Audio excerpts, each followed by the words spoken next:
Nagawa niyo na ba 'to sa kamote? Naku, kung hindi pa, ako nang bahala diyan. Tara, wala nang patumpik-tumpik pa dahil ngayong araw na ito ay pasasarapin pa natin yung ating kamote na laging nilalaga. So tara, simulan na natin. Ayan, so sa ating kamote ay binulatan ko muna ito at hiniwa ng maliliit. Iniskim ko lang muna ito for at least 30 minutes or hanggang sa lumambot na para madali itong mamash. Papwede kayo gumamit ng ganitong klaseng mash para mas papabilis yung ating trabaho or di kaya pwede rin naman tinidor lang. Okay, so set it aside. Sa ating malaking kaldero over medium heat ay tunawin lang muna natin yung ating butter. Nilagay na rin ako dito ng evaporated milk, konting asin, at ng ating pampatamis na condensed milk. Kung wala naman kayong condensed milk, ay pwede rin kayo gumamit ng asukal dito. Next, ilagay ako dito ng ating pampakulay at syempre karagdagang panlasa din dito ay ang ating ube essence. So dito guys, I suggest na konti lang yung ating dapat na kulay dahil habang ito ay niluluto, mas nagiging vibrant pa yung kulay nito. Then, ilagay na natin dito yung ating sweet potato or yung ating kamote. Halu-haluin hanggang sa talaga na mga mag-absorb na yung ating mixture at para maging ganito na yung kanyang consistency. At para naman sa ating mga lianera na gagamitin, ay depende na yan sa inyo kung ano lang meron kayo. Pero ako dito gumamit ako ng medium size ng leche flan na lianera. At nag-try din ako ng ibang mold para naman syempre makita natin yung resulta mamaya.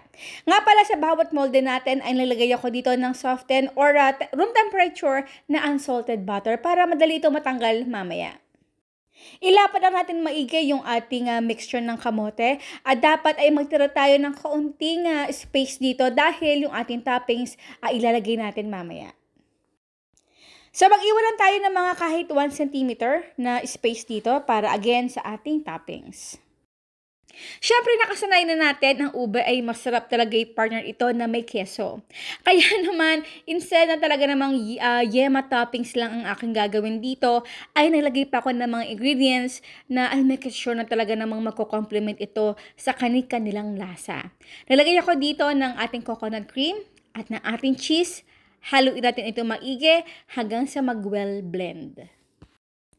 After medium heat ay niluto ko to at kailangan talaga na continuous ang ating paghahalo hanggang sa medyo lumapot-lapot ng konti yung ating mixture.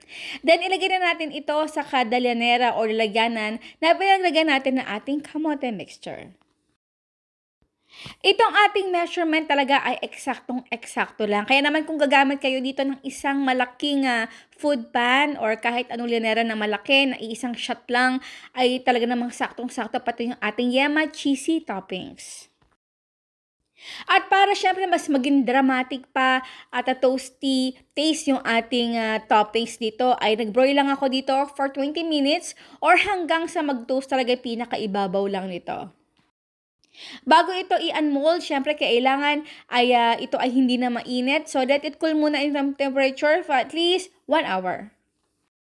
Wow! O, di ba? Napakaganda. And now is done our kamote delight with cheesy yema toppings. Aba, syempre bago tayo magpaalam, ang tanong ni Mami Shirley, ano yung masarap i-partner sa ube na nabanggit ko dito sa video?